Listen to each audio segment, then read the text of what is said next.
Hello बच्चों, कैसे हैं आप सब? I hope you all are doing great. Welcome back to your SST class. So बच्चों, in today's class we are going to deal with our next chapter, which is chapter number 13, and the title of the chapter is Struggle for Freedom. So बच्चों, हम देखने वाले हैं कि हमने अपनी आज़ादी के लिए कौन कौन से स्ट्रगल किए थे और कौन कौन से फ्रीडम फाइटर्स थे जिन्होंने फाइट किया against the British army, right? तो बच्चों, let's start with the chapter. तो सबसे पहले आपको यहाँ पे गेट सेट गो गिवन है, जिसमें आपको क्या करना है, match the pictures of the freedom fighters with the names of the cities associated with the revolt of 1857. तो बच्चों, यहाँ पे आपको क्या करना है कि यहाँ पे आपको फ्रीडम फाइटर्स की पिक्चर्स दी हुई है और आपको यहाँ पे मार्क करना है with the name of the cities जिससे कि वो एसोसिएटेड थे किसमें, रिवॉल्ट ऑफ 1857 में. तो बच्चों, अगर हम पिक्चर्स को देखते हैं तो सबसे पहले पिक्चर है आपके नाना साहेब की, जो कि बिलोंग करते थे कानपुर से, राइट? अगर हम बात करें महारानी लक्ष्मीबाई की, तो यहाँ पे हम मैच करेंगे झांसी से. फिर अगर हम बात करते हैं अपने नेक्स्ट पिक्चर की, तो बच्चों ये पिक्चर है मंगल पांडे की.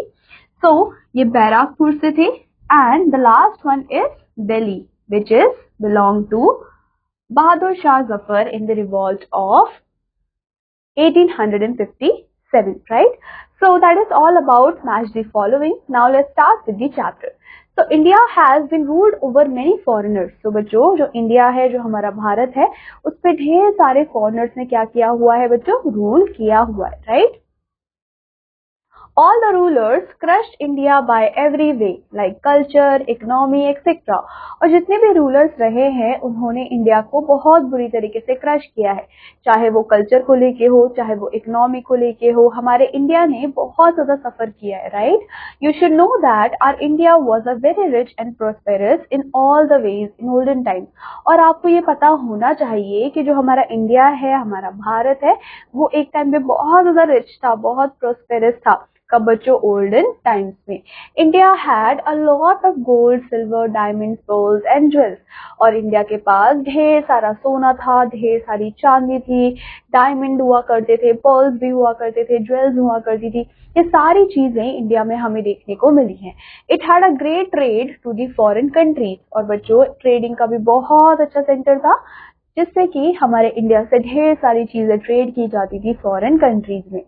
Our Indian traders went to another countries to sell their items and foreigners also came here to sell and purchase. तो बच्चों, हमारे जो इंडियन ट्रेडर्स हुआ करते थे, वो दूसरी कंट्री में जाया करते थे, अपने सामान को बेचा करते थे. सिमिलरली इन दैट वे जो ब्रिटिश थे, वो भी इंडिया आया करते थे, यहाँ पे आके परचेज करते थे, सेल करते थे, right? Some greedy countries could not see our prosperity. लेकिन कुछ ऐसी बहुत ही लालची कंट्रीज थी जिनसे कि हमारी प्रोस्पेरिटी नहीं देखी गई. These countries कौन कौन सी थी बच्चों? Portugal, France, England etcetera. तो बच्चों, ये काफी ज्यादा जेलस थे हमारे इंडिया की प्रोस्पेरिटी से. Now they came here and they made their company named as East India Company. तो इसी वजह से ये लोग हमारे इंडिया में घुसे और इन्होंने अपनी एक कंपनी स्टार्ट की जिसका नाम रखा गया East India Company. You should know that our country has been peace loving country since the ancient times. आपको ये पता होना चाहिए कि हमारी जो कंट्री है वो काफी ज्यादा पीस थी, राइट? पीसफुल थी, काफी ज्यादा लविंग थी एंशिएंट टाइम्स में, पुराने टाइम में. The greedy Britishers adopted some states and established their region in India. तो बच्चों, जितने भी हमारे क्या थे, ग्रीडी ब्रिटिशर्स थे, उन्होंने हमारे कुछ स्टेट को अडॉप्ट कर लिया और अपने राइन को स्टैब्लिश कर लिया इंडिया में. Day by day they defeated many Kings and zamindars and become very prosperous and powerful. तो बच्चों, जैसे जैसे टाइम बीतता गया, उन्होंने बहुत सारे राजा थे, राइट? बहुत सारे किंग्स थे जिनको हराया, बहुत सारे जमींदार थे उनको हराया, और धीरे धीरे वो प्रॉस्पेरस बनते चले गए, पावरफुल बनते चले गए. Gradually the British rule was established in India. और धीरे धीरे हमें पता ही नहीं चला कि कब जो ब्रिटिशर्स थे उन्होंने पूरा का पूरा एस्टैब्लिश कर लिया अपने रूल को in India, right? The east India company arrange a huge army in India. तो बच्चों, जो ईस्ट इंडिया कंपनी थी, उन्होंने अरेंज किया बहुत ही बड़ी आर्मी को इंडिया में एंड उन्होंने बहुत ही बड़े एरिया को कैप्चर भी कर लिया. उसके बाद उन्होंने क्या करना स्टार्ट किया, they discriminated between Indians and Britishers. उन्होंने धीरे धीरे डिस्क्रिमिनेशन करना स्टार्ट कर दिया इंडियंस के और ब्रिटिशर्स के बीच में, एंड जितने भी इंडियंस थे उनको बहुत बुरी तरीके से इल ट्रीट करना स्टार्ट कर दिया। They employed Indians for their purpose. उन्होंने क्या किया बच्चों, उन्होंने एम्प्लॉय तो किया इंडियंस को, लेकिन अपने फायदे के लिए, अपने पर्पस के लिए, एंड कभी भी उनको ऑफिसर का रैंक नहीं दिया गया। Gradually, the British won most of the battles in India with their help। और धीरे धीरे जो ब्रिटिशर्स थे वो क्या करने लग गए, वो इंडियन की हेल्प से सारे बैटल्स को जीतने लग गए। There was also a great difference between the salaries of Indians and British soldiers और other employees। और हमें बहुत ही बड़ा डिफरेंस देखने को मिला कि जो सैलरीज होती थी इंडियन सोल्जर्स की और जो सैलरी थी किसकी बच्चों, ब्रिटिश सोल्जर्स की, वो काफी ज्यादा अलग हुआ करती थी, राइट। जो इंडियंस थे उनको कम पैसे दिए जाते थे। तो बच्चों इन्हीं सारे डिस्क्रिमिनेशन की वजह से हमें रिवॉल्ट देखने को मिला। कब, इन 1857। It was the first war of independence. तो बच्चों जो रिवॉल्ट हुआ था 1857 में, उसको हम ये भी बोलते हैं कि हमारी पहली लड़ाई थी, पहला वॉर था इंडिपेंडेंस के लिए, आजादी के लिए, against the British rule in India. It has great historical importance in our freedom struggle. और इसका बहुत ही बड़ा एक हिस्टोरिकल इंपॉर्टेंस है हमारे इंडिया के फ्रीडम स्ट्रगल में, right. This great revolt was started by Sepoy Mutiny against the British officers। and ये जो हमारा great revolt था ये कहाँ से start हुआ था, it started as a Sepoy Mutiny against the British officers। जितने भी हमारे Indian soldiers थे they had already developed a great hatred for the British officers who ill-treated them। और जितने भी Indian soldiers हुआ करते थे उनके अंदर already बहुत ज्यादा क्या हो चुका था बच्चों, एक hatred आ चुकी थी British officers के लिए जो कि उनको बहुत ज्यादा ill-treat किया करते थे। Now coming to what are the main causes of the revolt। अब हम देखने वाले हैं कि रिवॉल्ट तो हुआ, राइट, लेकिन इसके मेन कॉजेज क्या क्या थे। बच्चों जो मेन कॉज था रिवॉल्ट का वो क्या था, to use the old rifles with the new type of rifles. तो बच्चों जो पहले के टाइम पे राइफल्स यूज किया जाते थे उसको रिप्लेस कर दिया गया था न्यू राइफल से। एंड जो हमारे कार्ट्रिजेस होते थे जिनको यूज किया जाता था राइफल्स में, उनको ग्रीस किया जाता था फैट से। और वो फैट किसका होता था, काउस का एंड पिग्स का। And paper which covered the cartridge had to be bitten off by the teeth before loading into the rifles। और जो भी पेपर थे जिससे कि कवर किया जाता था कार्ट्रिज को, उसको पहले चबाना पड़ता था, थोड़ा सा बाइट करना पड़ता था अपने टीथ से उसको लोड करने से पहले। तो बच्चों ये जो पॉलिसी थी ब्रिटिशर्स की, it was against the Hindus and Muslim completely. So इनकी जो पॉलिसी थी वो हिंदूज और मुस्लिम से कम्प्लीटली क्या थी, अलग थी और कम्प्लीटली अगेंस्ट हुआ करती थी। This policy made a great revolt in India, जिसकी वजह से हमें बहुत बड़ा एक रिवॉल्ट देखने को मिला इंडिया में। One sepoy named Mangal Pandey revolt first against the use of this grease cartridge and attacked his British officer at Barrackpore near Kolkata. तो बच्चों हुआ क्या कि सबसे पहले इस रिवॉल्ट में मंगल पांडे ने क्या किया कि जो भी ग्रीस कार्ट्रिजेस थे उनको यूज करने से मना किया और उन्होंने अटैक भी कर दिया था एक ब्रिटिश ऑफिसर पे at Barrackpore near the Kolkata. Later on उनको हैंग कर दिया गया on death, hang to death on March 27, 1857। तो बच्चों 27 मार्च को 1857 में उनको फांसी की सजा सुना दी गई। This spark spread through out the country and Indian soldiers went upon two revolt against the Britishers. अब जैसी ये खबर हमारे इंडियंस के बीच आई तो जितने भी इंडियन सोल्जर्स थे उन्होंने रिवॉल्ट स्टार्ट कर दिया ब्रिटिशर्स के against. This revolt was headed by the old powerless Mughal emperor Bahadur Shah Zafar. और बच्चों ये जो रिवॉल्ट था इनको किसने हेड किया, ये किया बहादुर शाह जफर ने। The spark of this revolt soon spread to many other part of the country। और धीरे धीरे ये जो रिवॉल्ट था वो बाकी की कंट्रीज में भी फैलता चला गया या फिर हमारी कंट्री के डिफरेंट पार्ट्स में फैलता चला गया। द फार्मर्स, जितने भी फार्मर्स थे, लेबरर्स थे, आर्टिसंस थे, बिजनेसमैन थे ऑफ इंडिया, उन्होंने सपोर्ट किया इस रिवॉल्ट को। And the areas where the uprising more wide spread. अब ऐसे एरियाज जहाँ पे ये जो अपराइजिंग थे वो बहुत अच्छी तरीके से स्प्रेड हुए वो थे Awadh, Bundelkhand, Delhi, Meerut, Agra, western Bihar etcetera. The revolt was started from Meerut. और जो रिवॉल्ट था वो मेरठ से स्टार्ट हुआ ऑन 10 मई 1857। नाना साहेब पेशवा, तात्या टोपे, कुंवर सिंह, उसके अलावा लियाकत अली, ये क्या थे बच्चों, चीफ लीडर्स हुआ करते थे इस रिवॉल्ट के। बेगम हजरत महल, रानी लक्ष्मीबाई ऑफ झांसी, ये सबसे ज्यादा मेन वुमेन लीडर्स थे इस रिवॉल्ट के। They are the greatest heroines of Indian history, और ये हमारे इंडियन हिस्ट्री के बहुत ही ग्रेटेस्ट हीरोइंस हुआ करती थी। रानी लक्ष्मीबाई हैड नो चाइल्ड, रानी लक्ष्मीबाई की कोई भी बच्चे नहीं थे। Her husband died in 1853।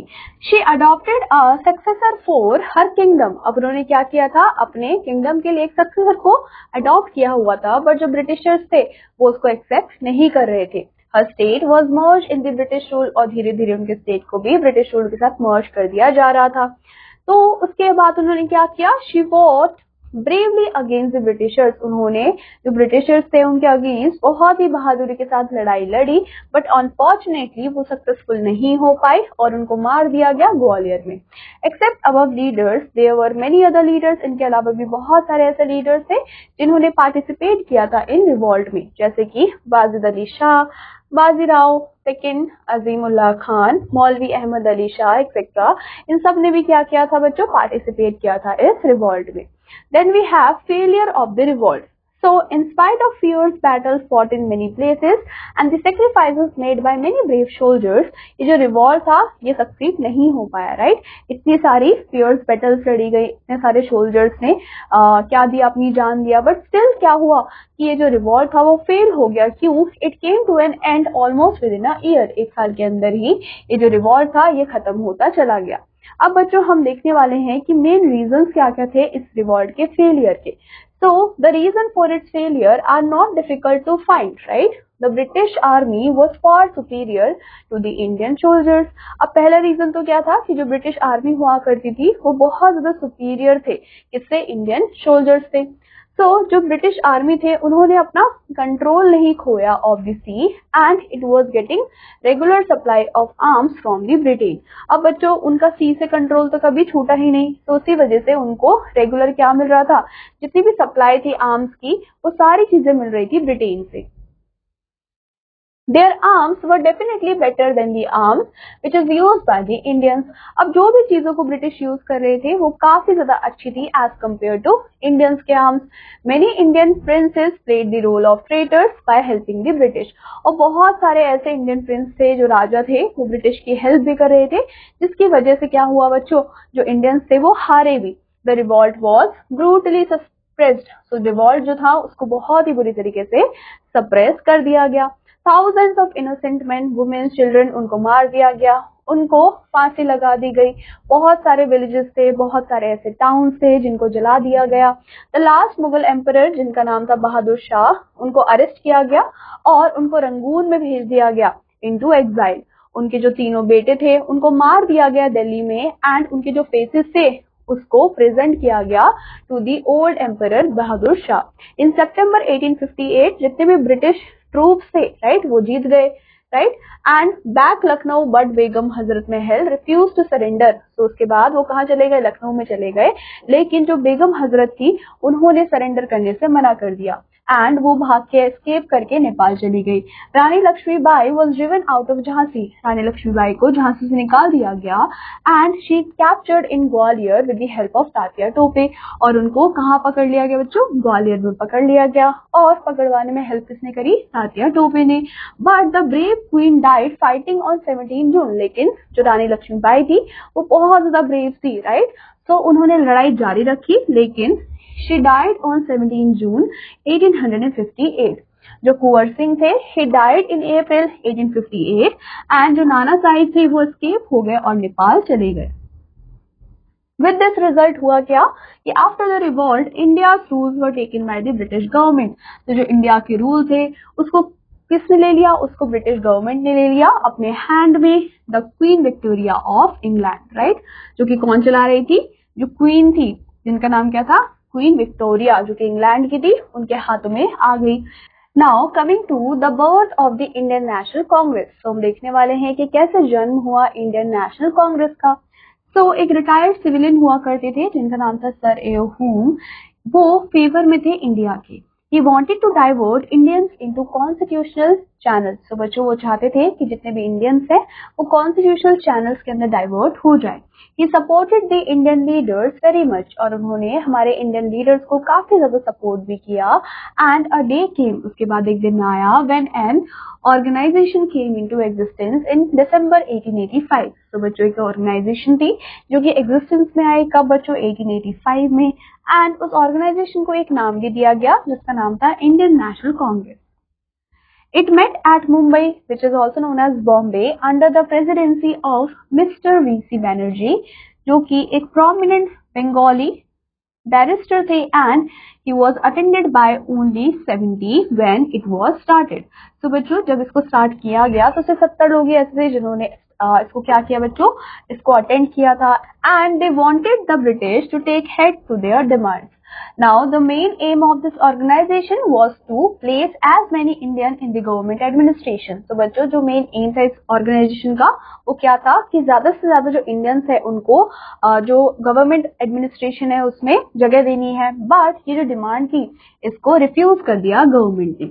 Some of the people who hold strong opinion, जिनका नाम था लाला लाजपत राय, बाल गंगाधर तिलक, उसके अलावा Bipin Chandra Pal, which is and VOC. Pillai, right. ये सारे कुछ ऐसे लोग थे जो कि अपना बहुत ही स्ट्रॉन्ग ओपिनियन होल्ड करके रखते थे। एंड कुछ प्रोमिनेंट लीडर्स भी थे जिनका नाम था VC. Banerjee, Dadabhai Naoroji, SN. Banerjee, Gopal Krishna Gokhale, Badruddin Tayyab and G Subramania Iyer, right. ये सारे ही लीडर्स थे। Tilak face British very boldly and even declare freedom is my birthright and I shall have it. और बच्चों जो बाल गंगाधर तिलक थे उन्होंने बहुत ही ब्रेवली और बहुत ही बोल्डली ब्रिटिश का सामना किया, उनको फेस किया, और उन्होंने ये भी डिक्लेयर किया कि जो फ्रीडम है वो मेरा बर्थ राइट है, राइट। आजादी मेरा जन्म सिद्ध अधिकार है और ये मुझे मिलना भी चाहिए। इस पेपर जिनका नाम था केसरी, राइट, उन्होंने पेपर को भी लिखा जिसका नाम था Kesari, it is the Kesari. And he wrote articles very boldly which were against the British, और उन्होंने अपने न्यूज़पेपर में बहुत ही ब्रेवली और बहुत ही बोल्डली क्या किया बच्चों, आर्टिकल्स लिखे जो कि ब्रिटिश के अगेंस्ट थे। He repeated criticism of the British led to imprisonment। अब बच्चों इसकी वजह से क्या हुआ कि उनको imprisonment भी हमें देखने को मिली, उनको जेल में रखा गया बहुत बार। After suppressing this revolt, जैसे उन्होंने इस रिवोल्ट को सप्रेस किया, the rule of East India Company came to an end। So जितना भी रूल था किसका बच्चों, ईस्ट इंडिया कंपनी का, वो एंड की तरफ आ गया। एंड जो क्वीन विक्टोरिया थी assume direct control of India through her representative, और उन्होंने जो डायरेक्ट कंट्रोल है वो अज्यूम कर लिया किसके थ्रू, उनके रिप्रेजेंटेटिव के through, which is the general governor, जिसको डेजिग्नेटेड किया गया, राइट, जिसका डेजिग्नेशन क्या था, as the viceroy of India. And Lord Canning was the appointed the first viceroy and the governor general of India. और उसके बाद जो लॉर्ड कैनिंग थे उनको first governor general of India भी बना दिया गया। Now coming to quick recap. तो बच्चों आज के चैप्टर में हमने क्या पढ़ा, India has been peace loving country since the ancient time. जो हमारा इंडिया है वो काफी पीस लविंग कंट्री रहा है एंशिएंट टाइम से। इंडिया हमारा काफी ज्यादा प्रोस्पेरस था इन द एंशिएंट टाइम। जो फर्स्ट रिवॉल्ट था फॉर फ्रीडम ये कब हुआ था बच्चों, 10 मई 1867 को।